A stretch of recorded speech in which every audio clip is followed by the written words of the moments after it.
السلام علیکم۔ Classic entertainment channel پہ آپ سب کو دل سے خوش آمدید۔ امید ہے آپ سب ٹھیک ٹھاک ہوں گے، خیر خیریت سے ہوں گے اور آپ کا دن بھی اچھا گزر رہا ہوگا۔ کلاسک انٹرٹینمنٹ چینل پہ میں آپ سب کے لیے لے کر آئی ہوں ناول میرے زخم پہ سے گلاب کر کی ایپیسوڈ۔ لیکن ناول کے ایپیسوڈ اسٹارٹ کرنے سے پہلے میری آپ سے ایک ریکویسٹ ہے کہ اگر آپ نے ہمارے چینل کو سبسکرائب کر کے بیل آئیکن کو پریس نہیں کیا تو جلدی سے یہ دونوں کام کر دیجیے اور ہمارے ساتھ ناولس کو انجوائے کیجیے۔ تو چلیے میں شروع کرتی ہوں ناول میرے زخم پھر سے گلاب کر کی ایپیسوڈ 41۔ یونیورسٹی آف ہونے کے بعد ملحان آفس چلا گیا اور آفس سے واپس وہ گھر پہنچا تو 6 بج رہے تھے۔ اس کے ماما بابا گھر پر نہیں تھے، تبھی وہ فریش ہو کر کھانا کھانے کے بعد کچھ دیر آرام کرتا رہا اور پھر اسائنمنٹ لے کر بیٹھ گیا۔ یہ رات 8 بجے کا وقت تھا اور وہ ابھی تک اپنی اسائنمنٹ سیٹ کر رہا تھا جب اس کے بابا کا فون آیا۔ میں لوکیشن سینڈ کر رہا ہوں، جلدی سے پہنچو اور ہاں حلیہ ذرا درست ہو تمہارا۔ یوسف صاحب کا حکم سن کر وہ چونکا۔ خیریت؟ اس نے یک لفظی سوال کیا۔ اپنے باپ پر بھروسہ ہے تمہیں؟ انہوں نے سوال کے بدلے سوال کیا۔ خود سے بڑھ کر بابا، اس نے بے ساختہ کہتے ان کا مان بڑھایا۔ تم یہاں آ جاؤ، پھر تفصیل سے بات کرتے ہیں۔ اور ہاں مجھے تم پر بہت مان ہے بیٹا، اور مجھے یقین ہے کہ تم میرا مان توڑ کر مجھے دوسروں کے سامنے شرمندہ نہیں کرواؤ گے۔ انہوں نے مان و محبت سے کہتے فون بند کر دیا تھا، جبکہ وہ ان کی بات اور لہجے پر غور ہی کرتا رہ گیا۔ آج سے پہلے تو انہوں نے ایسے کبھی بات نہیں کی تھی۔ ابھی وہ یہی سب سوچ رہا تھا جب اس کے میسج کی ٹون بجی۔ میسج یوسف صاحب کی طرف سے تھا، جہاں انہوں نے لوکیشن بھیجی تھی۔ اس سب کے بارے میں سوچتا ہوا وہ تیزی سے کپڑے بدل کر آیا تو ڈریس شرٹ اور ڈریس ہی پینٹ میں ملبوس تھا۔ ہاتھ سے بال سنوارتے وہ تیزی سے کار کی چابی لے کر باہر نکلا اور ملازمہ کو دروازہ بند کرنے کی ہدایت دے کر اگلے 20 منٹ میں وہ اس گھر میں پہنچ چکا تھا جس کی لوکیشن اسے یوسف صاحب نے بھیجی تھی۔ لیکن وہ گھر کو دیکھ کر کچھ حیران ہوا تھا، جو بہت خوبصورتی سے سجا ہوا تھا، جیسے یہاں کسی کی شادی ہو۔ اور تبھی اسے اچانک یاد آیا کہ اس کے پیرنٹس شادی پر ہی گئے تھے، مگر اب اسے ان کے خود کو بلانے کی وجہ سمجھ میں نہیں آئی تھی۔ وہ گیٹ پار کر کے لان میں پہنچا، جہاں بہت خوبصورت انداز میں سجاوٹ کی گئی تھی، جبکہ مہمان کھانے سے لطف اندوز ہو رہے تھے اور ساتھ ساتھ چائے مگوئیاں بھی جاری تھیں۔ ایک ٹیبل پر اسے اپنے پیرنٹس نظر آئے تو وہ تیزی سے ان کی جانب بڑھا۔ یاور صاحب اور رمنا بیگم اندر میں نام کے پاس تھے۔ تبھی ملحان اس بات سے انجان تھا کہ یہ کس کا گھر ہے، اور اس سے پہلے وہ ان کے گھر میں آیا بھی نہیں تھا۔ پارٹنرشپ کرنے کے بعد ان کی جتنی مرتبہ بھی ملاقات ہوئی وہ کمپنی میں ہی ہوئی تھی۔ بابا، ڈونٹ ٹیل می کہ آپ نے مجھے بارات کا کھانا کھلانے کے لیے بلایا ہے؟ اس نے ٹیبل پر موجود مختلف ڈشز کو دیکھ کر ہلکے پھلکے انداز میں کہا تو یوسف صاحب نے نفی میں سر ہلا کر اپنے سپوت کو دیکھا۔ لڑکی کی بارات نہیں آئی ہان، لڑکے نے اسے شادی کرنے سے انکار کر دیا، رابعہ بیگم نے نرمی سے اسے بتایا۔ اوہ سو سیڈ، وہ بیچاری تو بہت دکھی ہوگی، اور آپ یہاں کھانا کھا رہے ہیں؟ ملحان نے تعصب سے اپنے ماں باپ کو دیکھا۔ وہ بچی بہت پیاری اور اچھی ہے، اور مجھے ویسے ہی عزیز ہے جیسے تم۔ اس کے ماموں میرے دوست ہیں اور تم انہیں اچھے سے جانتے ہو۔ وہ یہ شادی ٹوٹنے سے بہت پریشان ہے، کیونکہ بیٹی کی ساری زندگی کا معاملہ ہے۔ میں ان کی پریشانی دیکھ نہیں پایا، تبھی میں نے اور تمہاری ماما نے ایک فیصلہ لیا ہے، اور مجھے یقین ہے کہ تم ہمارے فیصلے پر اعتراض نہیں کرو گے۔ یوسف صاحب نے اس کی بات کو نظر انداز کر کے سنجیدگی سے کہا تو ملحان کا ماتھا ٹھنکا۔ کیسا فیصلہ بابا؟ اس نے دھڑکتے دل سے پوچھا۔ ہم چاہتے ہیں کہ تم اس بچی سے شادی کر لو۔ وہ بہت معصوم ہے اور پہلے ہی بہت غم جھیل چکی ہے، اب کی بار تو وہ شاید مر ہی جائے۔ یوسف صاحب نے اس کا چہرہ دیکھتے ہوئے کہا، جس کا رنگ اڑ گیا تھا۔ وہ یاور صاحب کے بزنس پارٹنر تھے اور ان کی گاڑی سے ہی مینام ٹکرائی تھی۔ وہ اسے باحفاظت گھر چھوڑ گئے تھے، مگر بعد میں یاور صاحب نے انہیں مینام پر بیتے سارے حالات کہہ سنائے تھے، سوائے المیرا اور مینام پر الزام لگانے والی بات پر، جس پر یوسف صاحب کو اس کے لیے بے حد افسوس ہوا تھا اور وہ اس کی بہتر زندگی کے لیے دعا کرنے لگے تھے۔ اور آج جب یہ سب ہوا تو وہ خود کو اس کی بہتری کے لیے قدم اٹھانے سے روک نہیں پائے۔ بابا، میں نہیں کر سکتا، آپ نے ایسا فیصلہ کیسے لے لیا مجھ سے پوچھے بنا؟ ملحان صدمے سے گنگ ان سے شکوہ کرنے لگا۔ کیوں نہیں کر سکتے؟ جذبہ کے ساتھ شادی سے انکار کیا، جو میں سمجھ بھی گیا۔ اب اس میں کیا برائی ہے؟ اور مت بھولو میں تمہارا باپ ہوں، تمہاری زندگی کا کوئی بھی فیصلہ تم سے پوچھے بنا لے سکتا ہوں۔ انہوں نے جتاتے لہجے میں کہا تو وہ بے چینی سے ماتھا مسلنے لگا۔ بابا پلیز، یہ نہیں کر سکتا میں، آپ جو کہیں گے میں وہ کروں گا، مگر یہ نہیں۔ ملحان نے تیزی سے نفی میں سر ہلاتے انکار کیا۔ ایسا مت کہو ہان، وہ بہت اچھی اور پیاری بچی ہے، بہت سادہ معصوم سی، تم خوش رہو گے اس کے ساتھ۔ اگر آج تم نے بھی انکار کر دیا تو وہ بچی رسوا ہو کر رہ جائے گی، لوگ طرح طرح کی باتیں کریں گے اسے، کوئی اس کا ہاتھ نہیں تھامے گا جب کسی کو پتہ چلے گا کہ عین بارات والے دن اس کی شادی ٹوٹ گئی۔ وہ کسی کی بیٹی ہے، کسی کی عزت ہے، اور عزت تو سب کی سانجھی ہوتی ہے بیٹا۔ اگر تمہیں کسی کی عزت بچانے کا، کسی کو رسوا ہونے سے بچانے کا موقع مل رہا ہے تو اسے کیوں گنوا رہے ہو؟ یہ نیکی کا کام ہے ہان۔ رابعہ بیگم نے محبت اور نرمی سے اس کا چہرہ ہاتھوں کے پیالے میں بھر کر سمجھایا۔ اور میرا دل اس کا کیا جو نہیں مان رہا؟ میرحان نے بے چارگی اور بے چینی سے کہا۔ وہ ان کو نہیں بتا پا رہا تھا یا شاید بتانا ہی نہیں چاہتا تھا کہ وہ یہ شادی نہیں کرنا چاہتا تھا، اس لڑکی سے تو کیا کسی بھی لڑکی سے نہیں کرنا چاہتا تھا۔ یوسف صاحب خاموشی سے اسے دیکھ رہے تھے۔ میں تمہیں مجبور نہیں کروں گی ہان، لیکن اگر آج تم نے اس لڑکی سے شادی نہیں کی تو میں سمجھوں گی میری تربیت میں کوئی کمی رہ گئی ہے، جو تم ایک لڑکی کو رسوا ہوتے دیکھ کر بھی اس کو رسوائی سے نہ بچا سکے۔ وہ یاد سے اسے کہتی پیچھے ہوئی تو وہ تڑپ گیا۔ میں منع کر دیتا ہوں رابعہ، ویسے بھی اولاد جب جوان ہو جائے تو اپنے فیصلے خود لینا چاہتی ہے، ماں باپ کا ہر فیصلہ انہیں غلط ہی لگتا ہے۔ یوسف صاحب سنجیدگی سے کہتے ہوئے اندر کے جانب بڑھے تاکہ یاور صاحب سے معذرت کر سکیں۔ شرمندگی تو ہوتی کہ لیکن وہ ملحان کو بھی مجبور نہیں کر سکتے تھے۔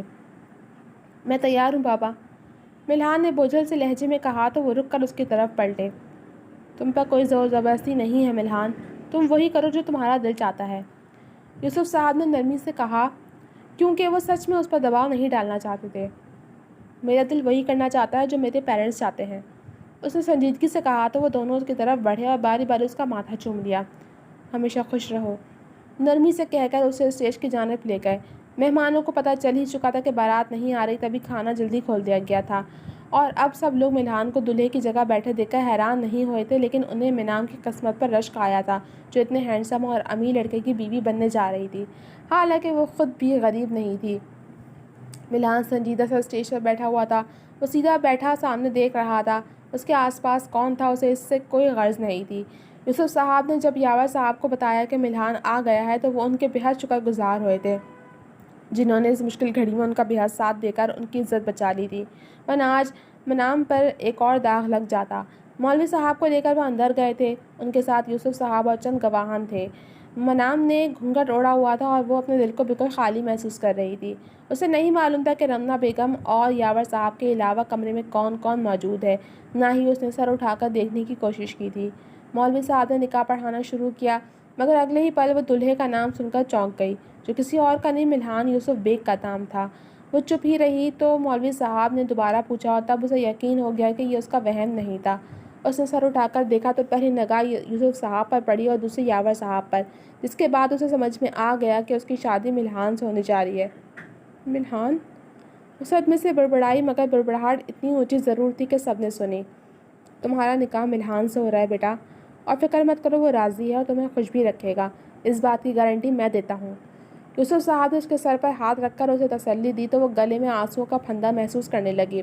اس کے ذہن میں ملحان کے حقارت بھرے جملے گونج رہے تھے جو وہ اس کے لیے استعمال کرتا رہا تھا۔ وہ اسے ایک بری لڑکی سمجھتا رہا تھا، تو پھر اب نکاح کے لیے کیسے مان گیا؟ بدلہ لینے کے لیے؟ وہ جتنا سوچتی جا رہی تھی اس کا سر گھومتا جا رہا تھا۔ منام بیٹا، مولوی صاحب کو جواب دو۔ یاور صاحب اس کی چپی سے گھبرا گئے تھے، تبھی اسے پکار کر ہوش دلایا، جس پر اس نے خالی خالی نگاہوں سے یاور صاحب کا پریشان، گھبرایا ہوا اور امید بھرا چہرہ دیکھا، جس پر وہ مزید بنا کچھ سوچے سمجھے 3 بار قبول ہے کہہ گئی۔ زندگی نے اتنے امتحان لیے تھے تو ایک اور صحیح، کم از کم اس کے ماموں لوگ تو سکون میں آئیں گے۔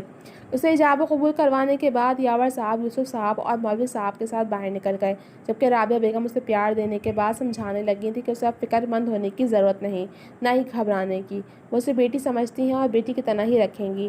مگر اس وقت وہ کسی اور چیز کے بارے میں سوچ ہی نہیں رہی تھی، وہ تو ملحان کے بارے میں سوچ رہی تھی کہ شادی کے بعد وہ اسے کس طرح رکھے گا، بدلہ لے گا تو کیسے لے گا، رانیہ کی طرح یا شیما بیگم کی طرح۔ یہ سب سوچتے ہوئے اس کا دل کپ کپا کر رہ گیا تھا اور مزید اندیشوں میں گھر گیا تھا۔ دوسری طرف مولوی صاحب ملحان کے پاس دائیں طرف رکھے صوفے پر آ کر بیٹھ چکے تھے۔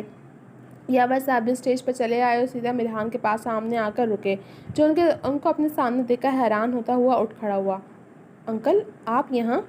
اس نے حیرت سے استفسار کیا، مگر وہ جواب دینے کے بجائے اسے گلے لگا کر اس کے پشت تپا کر اس سے الگ ہوئے۔ میں تمہارا احسان کبھی نہیں بھولوں گا ملحان، میری اور میری بھانجی کی عزت بچا کر تم نے مجھے اپنا مشکور کر لیا ہے۔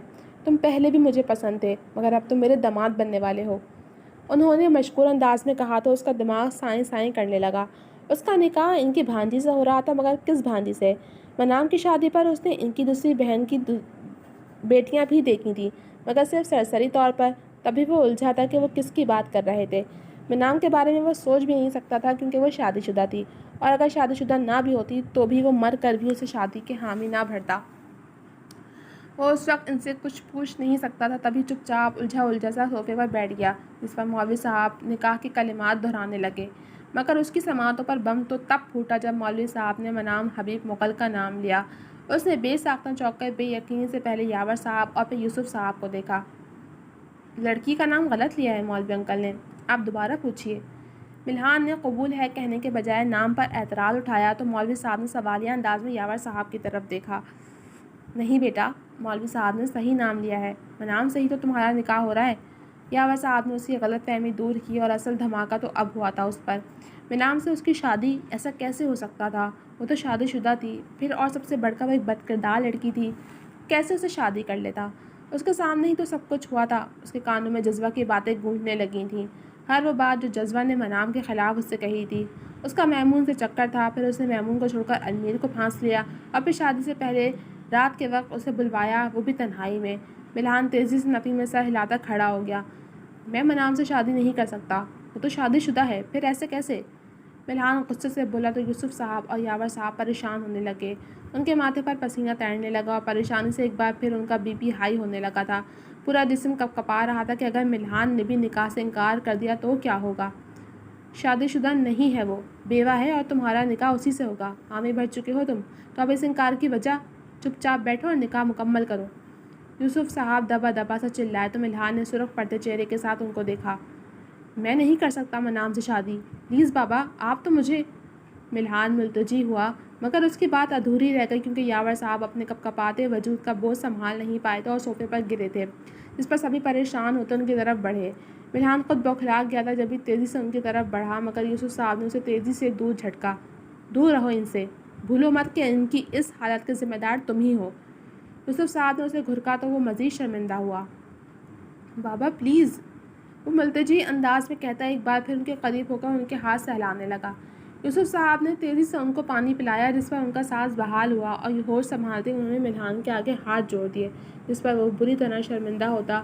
تیزی سے ان کے ہاتھ کھول کر اپنے عمل کی معافی مانگتا، ان کو زندگی کی نوید سنائی منام سے نکاح کی حامی بھر کر۔ ان کی طبیعت یوں خراب ہوتے دیکھ کر وہ گھبرا گیا تھا، اور اس سب کا ذمہ دار وہ خود کو سمجھنے لگا تھا۔ تبھی ہر چیز بھلا کر وہ نکاح کے لیے حامی بھر چکا تھا۔ اگر آج اس کی وجہ سے انہیں کچھ ہو جاتا تو وہ کبھی خود کو معاف نہیں کر پاتا۔ وہ ایک اچھے انسان تھے اور یہ بات وہ اچھے سے جانتا تھا، اور وہ نہیں چاہتا تھا کہ اس کی وجہ سے ان کو کچھ ہو۔ باقی جہاں تک رہی منام کی بات، تو وہ شادی کے بعد اسے نپٹ ہی لے گا اور ساری حقیقت بھی جانے گا کہ وہ بیوہ کب ہوئی۔ جذبہ نے تو ایسا کچھ نہیں بتایا تھا، بلکہ منام سے بھی جب بھی سامنا ہوا تو اس نے یہی ظاہر کیا کہ وہ خوش ہے، اور اسے اتنا بھی علم تھا کہ وہ بیوہ اب نہیں ہوئی، کیونکہ اگر اب ہوتی تو شاید عدت میں بیٹھی ہوتی۔ نکاح ہوا تو رخصتی کا شور اٹھا۔ جلدی منام کو باہر لے آیا گیا۔ وہ روتی ہوئی سب سے مل رہی تھی کہ اس کے دل میں گھر کرتے وسوسے اسے پریشان کر رہے تھے، اور کچھ اپنوں سے دوری کا غم بھی تھا جو اسے پریشان کر رہا تھا۔ اور نہ جانے دوسری شادی کا تجربہ کیسا ہوتا، وہ بھی تب جب اس کی شادی ملحان یوسف بیگ سے ہو رہی تھی، جو اسے شدید نفرت کرتا تھا۔ یاور صاحب وہیں بیٹھے بیٹھے ہی اس سے ملے تھے کیونکہ ان کی طبیعت ابھی بھی خراب تھی۔